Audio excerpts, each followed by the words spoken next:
Pak Pemuda. Di sini kami akan membawakan seminar dengan tema minim atau kurangnya rasa percaya diri bagi remaja atau pemuda-pemudi. Pertama-tama, perkenalkan, nama saya Estidalen Aplugi. Ada Kak Iul Pita Dahiga, ada Kak Felix Malu, ada Kak Arunta Hikmeno, ada Kak Sanchez Salu, ada Kak Jenny Omiye, ada Kak Diana Sisfao, dan ada Kak Sri Raja. Baik, pertama-tama sebelum memulai dengan acara seminar kita pada saat ini, mari kita sama-sama mengantar satu pujian yang berkata, "Bangkit serukan nama Yesus," yang akan dipimpin oleh Kak Ipita. Shalom bagi kita semua, selamat sore. Shalom. Mari kita akan bertepuk tangan bersama-sama memuji memuliakan nama Tuhan. Mari kita sama-sama bangkit berdiri. Mari kita menyatakan bahwa kuasa Tuhan mengikuti kuasa Tuhan. Bangkit kita nama Yesus.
ini. Tuhan sudah melalui kami memulai sehingga kami, biar Tuhan berkati sehingga kami dapat mau perkenalan berkati dengan Tuhan. Terima kasih sampai para pemohon kami.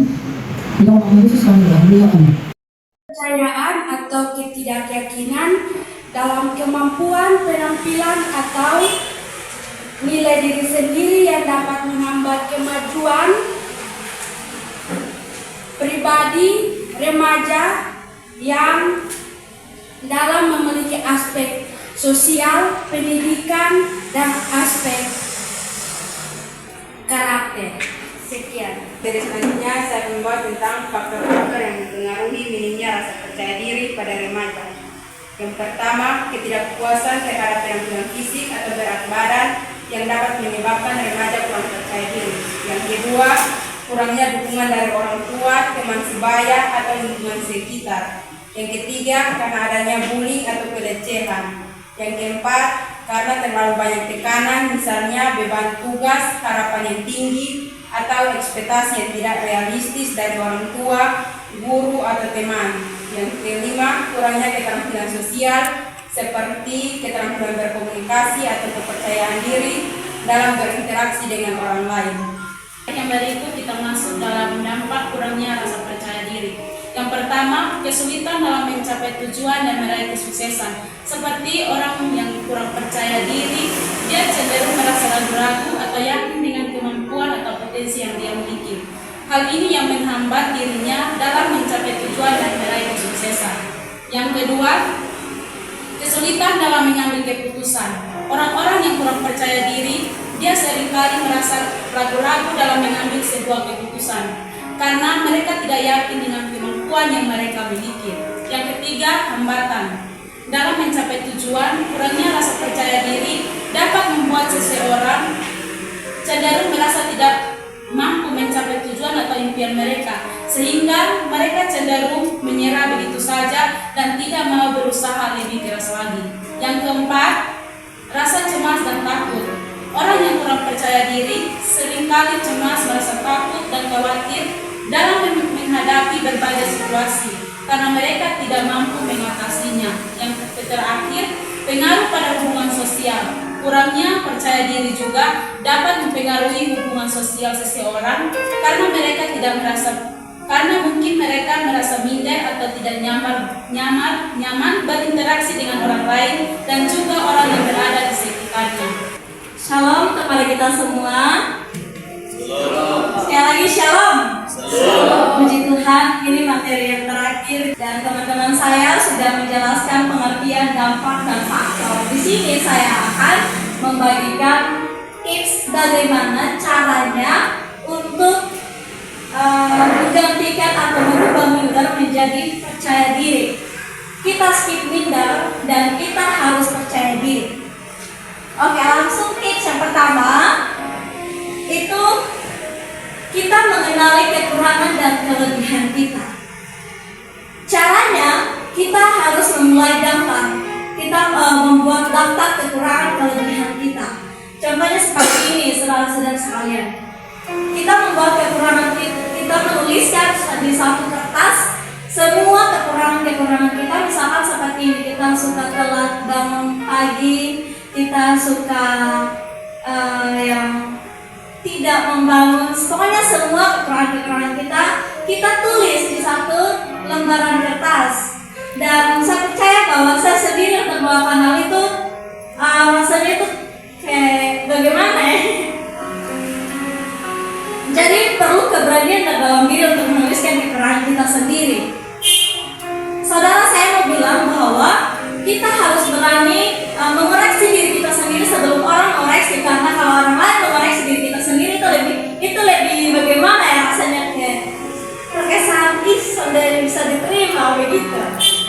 Jadi kita harus mengetahui, kita harus mengenali semua kekurangan kita, dan kita harus merubah kekurangan kita itu untuk menjadi lebih baik. Misalkan suka telat bangun pagi, kita harus rubah, kita harus tepat waktu bangun. Dan kita juga harus mengenali yang namanya kelebihan kita. Kelebihan di sini tentu Tuhan sudah membuat kita, Tuhan sudah menciptakan kita dengan sempurna. Tuhan sudah membuat kita menetapkan semua kelebihan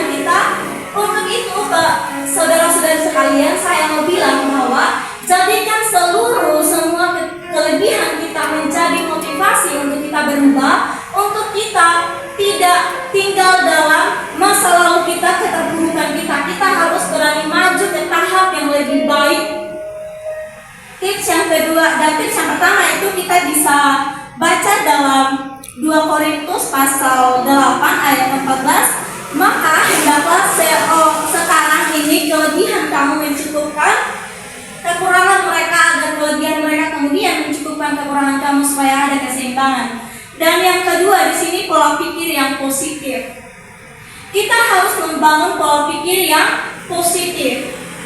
Saudara-saudara sekalian, pikiran kita adalah pusat di mana itu akan membawa kita ke masa depan kita.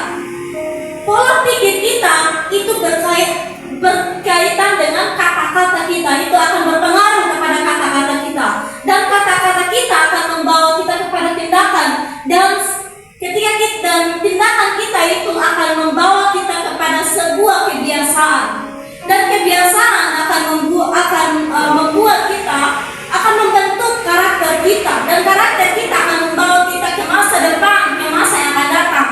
Dan masa depan itu entah itu positif atau buruk, tergantung pola pikir kita saat ini. Jadi intinya begini saudara-saudara, pikiran kita adalah pusat atau hal utama yang menentukan masa depan kita itu seperti apa ke depannya. Apakah kita sekarang ini berpikir yang positif, berpikir yang negatif, pasti ke depannya seperti itu. Ketika kita berpikir yang positif, kita berpikir bagaimana masa depannya nanti, kita akan menghadapi atau kita akan menerima apa yang kita pikirkan. Dan bacaan firman Tuhan kita bisa lihat dalam Efesus pasal 4 ayat 23. Supaya kamu dibaharui di dalam roh dan pikiranmu, dan hendaklah kata-kata kita juga kita jaga. Janganlah seperti dalam Galatia 4 ayat 29, dia bilang begini, tapi seperti dahulu dia merendahkan daging menganiaya dan seterusnya, bahwa kita harus menjaga kata-kata kita. Kita tidak boleh mencaci maki, kita tidak boleh berkata-kata yang negatif terhadap seseorang. Karena ketika kita mencaci maki seseorang, kita berkata-kata buruk terhadap seseorang, kita berprasangka buruk terhadap seseorang, itu bisa saja membuat dia itu tidak percaya diri, membuat dia itu, oh ternyata dalam pandangan dia itu saya seperti itu.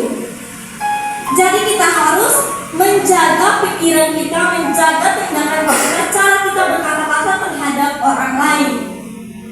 Yang ketiga itu merubah penampilan. Saudara-saudara sekalian, merubah penampilan keren bukan berarti mahal.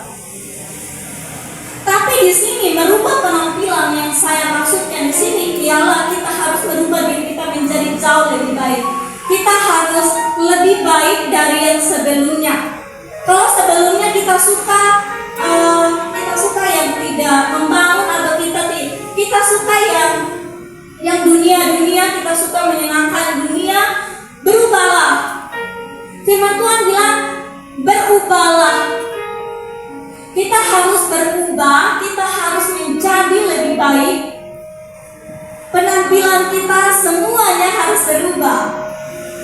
Karena ketika orang juga lihat kita punya penampilan, kalau biasa-biasa saja pasti, saudara sekalian, kita harus berubah. Kita harus berubah penampilan kita. Tips yang keempat itu hidup sehat. Hidup sehat, makan sehat, pikiran juga harus sehat. Hidup kalau tidak sehat, bagaimana kita bisa percaya diri? Makan kalau tidak teratur, bagaimana kita bisa percaya diri? Pikiran kalau tidak sehat, bagaimana kita bisa percaya diri? Pasti terganggu. Untuk itu kita harus menjaga. Lebih dari itu, kita tahu bahwa tubuh kita ini adalah bait Allah. Kita harus menjaganya. Kita harus betul-betul menjaga, merawat. Kita harus menghargai kepercayaan yang Tuhan berikan. Untuk itu, saudara-saudara sekalian, kita harus benar-benar menjadikan diri kita ini, kita harus menjaganya.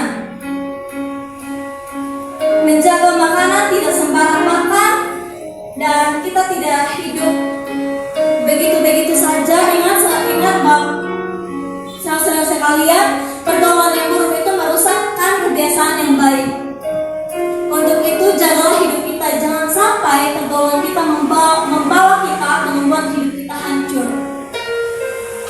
membuat image Allah dalam diri kita ini hancur. Kita harus tahu bahwa kita ini adalah serupa dan segambar dengan Tuhan Allah. Kita diciptakan lebih berbeda, kita lebih sempurna dari ciptaan-ciptaan lainnya. Untuk itu sekali lagi saya tegaskan kepada kita semua bahwa kita harus menjaga diri kita. Dan tips yang kelima itu ya melakukan hal-hal yang kita sukai. Nah, tips yang ini adalah tips yang paling mudah untuk kita lakukan. Bayangkan saja saudara-saudara, kalau kita melakukan sesuatu yang kita tidak sukai, itu pasti ujung-ujungnya stres, ujung-ujungnya itu rasanya bagaimana di hati itu sampai bisa diterima begitu. Jadi kita harus melakukan hal-hal yang kita sukai.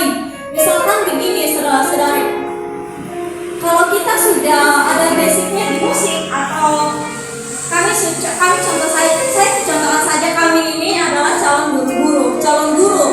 Jadi kami ini calon pengajar dan basic kami dalam untuk mengajar itu sudah ada.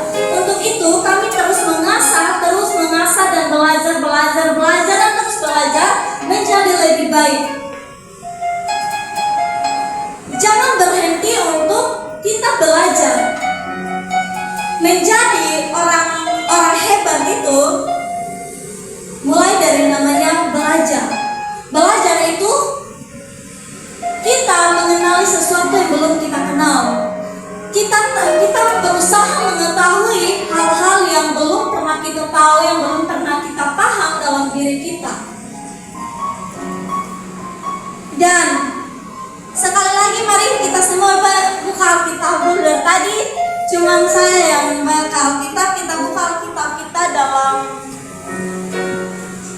pertama Korintus 16 ayat 14. Lakukanlah segala pekerjaanmu dalam kasih. Jadi kalau kita semua, misalkan di sini ada Kak Erwin juga di sini, Kak Ella juga di sini, sudah ada profesinya, sudah ada pekerjaan gembala, nama gembala profesinya sebagai gembala di sini. Jadi basic mereka itu untuk membawa di dalam misi ini, mempersiapkan orang yang kudus, mengajarkan membawa jemaat ini untuk hidup kudus dalam Kristus. Begitu pula dengan teman-teman pemuda-pemudi sekalian, saya mau mengajak kita semua bahwa kita harus menjadi penerus visi dan misi Allah di dunia ini. Kita harus menjadikan teman-teman muda-mudi yang lain itu menjadi murid-murid Kristus, orang-orang yang tinggal dalam Kristus. Dan tips yang keenam itu terus tersenyum. Di sini ada yang tidak suka tersenyum. Pasti semua suka orang yang suka senyum-senyum, tapi bukan senyum-senyum sendiri. Pasti senang kalau tersenyum begitu. Tiba-tiba kalau ketemu orang senyum, orang Kupang bilang sampah sama muka karam, sampah sama muka-muka cuek, sampah sama muka-muka pokoknya kayak cuek lah begitu. Tapi harus tersenyum. Ketemu orang harus tersenyum, ketemu teman-teman di kampus harus tersenyum, ketemu saudara-saudara seiman dalam gereja harus tersenyum, pemuda-pemudi yang lain harus tersenyum, memberikan salam dengan penuh senyuman. Dan tips yang terakhir ini ialah belajar memaafkan diri kita sendiri baru orang lain. Nah, saudara-saudara sekalian, dalam dunia zaman sekarang ini mudah sekali kepada muda-mudi untuk yang namanya mempersalahkan diri sendiri. Susah sekali untuk menerima dari keadaan, memaafkan diri sendiri. Yang namanya manusia tidak luput dari yang namanya berbuat salah, berbuat dosa, berbuat hal yang tidak menyenangkan. Mungkin dia itu sudah pernah melakukan dosa, seperti sudah pernah dilecehkan, pernah dimaki, pernah dipukuli atau dikasari dan lain sebagainya. Untuk itu dia merasa dirinya terpuruk sekali. Tuhan kenapa begini? Dia mulai mempersalahkan dirinya sendiri. Dia mulai tidak menerima dirinya sendiri. Dia tidak bisa lagi untuk bangkit. Untuk itu bagi sekalian saya mau bilang bahwa kita harus menerima diri kita. Kita harus tahu bahwa kita ini orang-orang berharga di mata Tuhan. Kita ini diciptakan berharga sekali. Tuhan tidak pernah memandang betapa buruknya hidup kita di masa lampau. Tetapi Tuhan mau memimpin orang-orang yang siap dipimpin. Tuhan mau merubah orang-orang yang siap dirubah.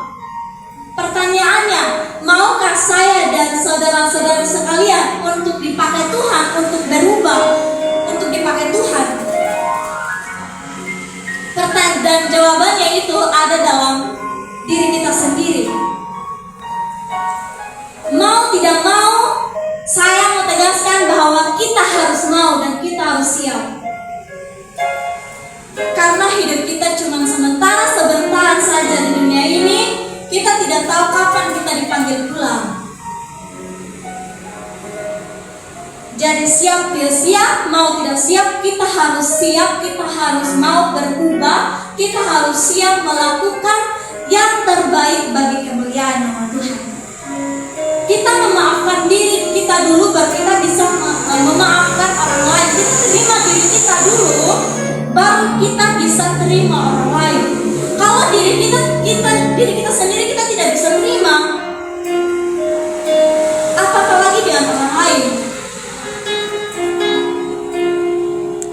Jadi, saudara-saudari sekalian, teman-teman pemuda-pemudi, saya ajak kita semua bahwa kita harus menerima diri kita. Kita tidak boleh berpikir bahwa kita ini buruk di mata Tuhan. Kita ini buruk lagi.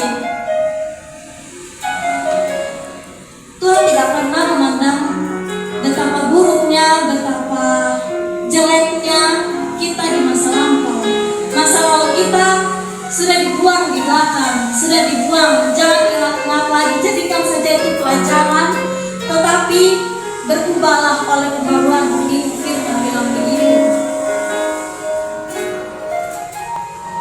Jadi 7 tips yang saya bagikan sore hari ini kepada kita semua, sekiranya boleh bermanfaat, boleh berguna bagi kita semua, teman-teman, pemuda-pemudi, saudara-saudari sekalian, dan adik-adik remaja juga ada di sini. Terima kasih sekali lagi, Tuhan Yesus memberkati kita semua. Salam untuk para pendengar kita. Mari kita berikan tepuk tangan yang meriah untuk para pendengar. Waktu selanjutnya kita akan masuk dalam sesi diskusi yang akan dipandu oleh Kak Sri Raja kepada Kak Sri. Waktu dan tempat saya persilahkan. Oke, baik, sekian dari materi kami sore hari ini. Kepada teman semua saya persilakan untuk bertanya. Bagaimana? Karena kan harus makan yang baik seperti jus, makan buah, sayur. Nah, tidak boleh makan yang terlalu banyak minyak. Nah, itu kan salah satu hidup sehat. Nah, saya mau tanya, semuanya itu kan perlu uang, ya kan? Walaupun di buah itu ada minyak. Jadi perlu uang berusaha, karena biasa kalau kita itu nanti akan di sana. Jadi saya mau tanya, gimana caranya punya uang yang banyak? Tapi jangan stres. Itu bagaimana? Karena kan di sini kan sudah ada pekerjaan gitu. Dan juga berkaitan dengan pola hidup kita. Karena kalau kita kerja sakit masuk rumah sakit, ya butuh uang lagi. Jadi ketiga hal ini saling berkesinambungan. Nah, kalau mau sehat harus ada uang. Dan juga mungkin dari stres. Cara menurunkan stres itu bagaimana? Menurunkan stres bagaimana? Dan mendapatkan uang itu. Dan juga menerapkan pola hidup yang sehat itu menurunkan kalori. Apakah hanya dari pola makan saja, atau tidur, atau dan ini contoh pekerjaan yang pilihan.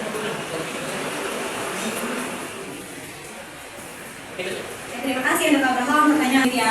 Sebentar juga setelah kami menjawab. Pemuda-pemudi sekarang ini cepat sekali mengalami namanya minim atau rasa percaya diri atau minder, insecure dan lain sebagainya.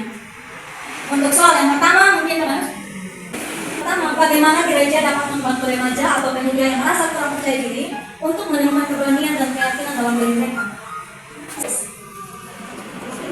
Baik, saya akan membacakan soal yang kedua. Strategi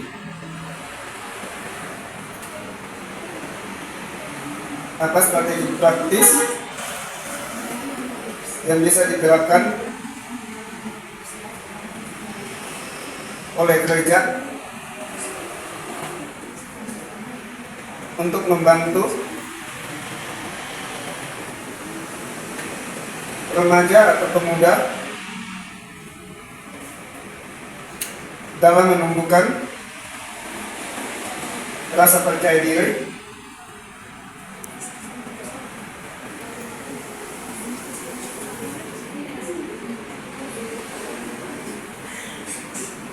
dan kepercayaan diri mereka sebagai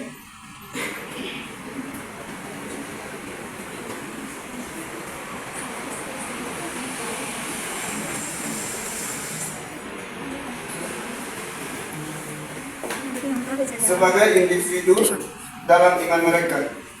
Pertanyaan yang ketiga, bagaimana gereja dapat memfasilitasi pertumbuhan spiritual pemuda di tengah tantangan zaman ini? Bagaimana gereja dapat memfasilitasi pertumbuhan spiritual pemuda di tengah tantangan zaman ini? Baik, yang keempat, bagaimana gereja dapat menciptakan lingkungan yang inklusif dan menarik bagi pemuda? Baik, di sini Kak Sri akan menjawab pertanyaan dari Kak Abraham. Tips cara pola hidup yang sehat yaitu mengkonsumsi makanan sehat, mencukupi kebutuhan cairan, mengelola stres, tidur yang cukup, mengurangi konsumsi gula dan garam, menjaga kebersihan rumah, menghindari kebiasaan buruk. Cara menjaga kesehatan mental, istirahat yang cukup, olahraga secara rutin, lakukan hal positif, kurangi stres, menjaga konsentrasi mental. Yang pertama, Kalau mau pola hidup yang sehat, sekarang kita butuh yang namanya uang untuk membeli semua kebutuhan yang akan kita konsumsi. Jadi kita harus bekerja. Jadi salah satu faktor yang mempengaruhi kita juga adalah di saat kita kerja pasti ada rasa cemas, khawatir. Dan saya rasa kalau untuk zaman sekarang untuk pekerjaan anak muda yang paling gampang untuk bisa mengurangi stres adalah proyek aklamasi. Karena di situ kita dapat bekerja tanpa memaksakan diri. Ketika kita sedang terkorberan setelah angkat barang kayak tidak enak, ya kita matikan aplikasi, tidak bisa nyenyak atau kalau cuaca terlalu panas, ya kita boleh lah minum es kelapa untuk menjaga kembali tubuh. Terus kalau untuk stres, kayaknya itu bisa dikurangi karena pekerjaan itu tidak terlalu memaksakan tubuh untuk kerja lebih ekstra keras. Begitu kata rasakan. Silakan. 4 pertanyaan. Silakan, nggak apa-apa di depan. Jadi saya di sini akan menjawab pertanyaan nomor 1, nanti yang nomor 2, 3 nanti Adi Abraham akan menjawab itu. Jadi kalau dari pertanyaan, bagaimana gereja dapat membantu remaja atau pemuda yang merasa kurang percaya diri untuk melakukan keberanian dalam diri mereka? Kalau kita berbicara yang namanya kekurangan atau ketidakpercayaan diri, berarti dalam diri orang itu mempunyai kekurangan yang tidak dia temukan dalam dirinya, yang dia lihat pada orang yang mempunyai kelebihan. Contoh, saya tidak bisa bernyanyi, sedangkan saya melihat orang bisa bernyanyi. Itu salah satu kekurangan saya. Nah, bagaimana gereja menanggapi hal ini? Tentu saja gereja harus melibatkan orang ini untuk selalu berkecimpung dengan teman-teman atau rekan-rekan yang dia mempunyai kelebihan tertentu. Dari situ dia akan bisa menemukan jati dirinya, bahwa ketika kekurangan itu ada pada dirinya dan dia dilibatkan dengan komunitas atau teman-teman pemuda yang lain, maka tidak menutup kemungkinan bahwa orang yang tadi tidak bisa bernyanyi, dia akan bisa bernyanyi walaupun ada perbedaan pada suara, karena memang karakter orang beda-beda. Nah, hal ini bagaimana bisa terwujud? Ya, dia harus lebih banyak aktif untuk bergabung dengan teman-teman pemuda yang lain. Jadi dia tidak boleh menyendiri ketika ada undangan-undangan dalam pertemuan pemuda. Dia harus memberikan waktu, memberikan diri untuk bergabung bersama-sama. Ini salah satu poin penting, sehingga orang yang punya kekurangan itu dia tidak merasa sendiri, tetapi dia itu merasa layak, merasa bisa diterima, walaupun sebenarnya dia belum bisa sama dengan orang-orang yang punya kelebihan itu. Dan itu saya pernah merasakan hal ini bahwa ketika saya dulu tidak bisa bernyanyi, untuk bergabung dengan orang penyanyi itu saya rasa tempat saya bukan di situ. Tetapi ketika teman-teman saya dulu itu yang bermusik, khususnya yang bermusik itu mereka mengajar saya untuk bagaimana bergabung dengan mereka. Jadi yang saya betul-betul tidak bisa bermusik atau menyanyi itu akhirnya saya bisa karena terbiasa.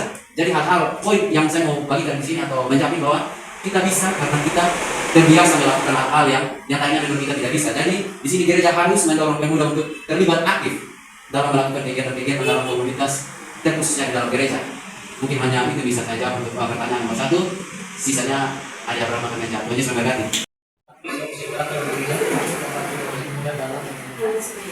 Menemukan rasa percaya diri dan percaya diri mereka sebagai iman mereka. Strateginya sangat sederhana. Mereka dia firman Tuhan bahwa dia itu Tuhan. Itu salah satu strategi. Nah, yang kedua adalah konseling. Konseling itu bisa dilakukan dalam tinggi dan jabatan gereja. Misalnya di ini oleh kepercayaan untuk dikelola dalam hal itu. Kemudian ada ketua muda, ada juga baru. Nanti bisa konseling ke sana. Mereka dia firman Tuhan bahwa dia bisa supaya membangun kepercayaan dirinya. Dan apa yang kedua adalah identifikasi masalahnya dulu. Kenapa dia tidak percaya diri? Apakah karena dia dihina karena fisik? Atau memang dia itu sudah lama memang dia itu karena teman, tapi kita menilainya tidak percaya diri. Nah ini jadi jangan sampai kita salah menilai dalam mengidentifikasi masalah orang itu. Jadi bilang kedua. Dan ya, kita pertama, ya diulang terus. Setelah identifikasi, terapkanlah langkah-langkah itu supaya ya anak itu bisa kembali percaya diri. Dan tentu firmannya lebih kepada menghargai diri ya, menghargai dirinya sendiri supaya itu bisa berkembang. Kemudian yang ketiga, bagaimana kita itu fasilitas di jam ini.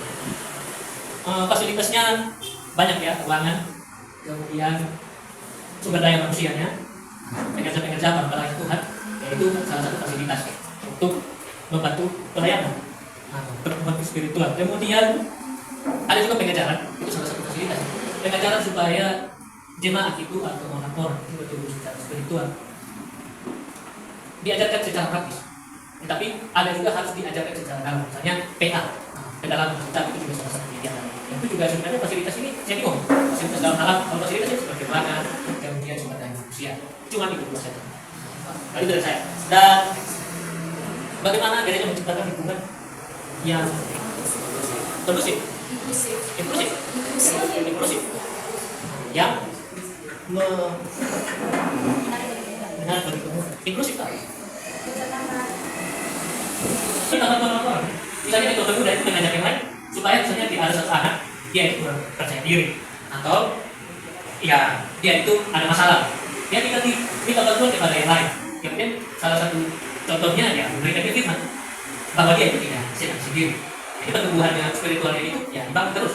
Karena kalau dia harus sendiri, jadi bisa harus ada support, namanya support system. Nah, jadi ini karena dari ketua pemuda ataupun para pejabat-pejabat gereja. Ini sebenarnya menjawab pertanyaan yang kedua juga. Jadi, itu saja. Kurang jelas? Terima kasih. Sekali lagi kita dapat tepuk tangan ya bagi kita semua. Dan dalam hal ini kami dari mahasiswa kami mohon maaf karena sudah melakukan kesalahan. Dan terima kasih atas dukungan dari kami dari awal semua ini tidak berdoa di muka Tuhan. Terima kasih atas Tuhan memberkati Bapak Gembala, Mama Gembala, dan para pemuda di sini yang ada pada pembelajaran. Memberkati dan terima kasih kepada mereka untuk bersama jawab. Terima kasih Yesus. Sebelum ada kami dapat dari Anda saudara seperti ini doa kami, amin doa senang kami, amin dalam nama Yesus, kami berdoa kepada Bapak Surga. Amin.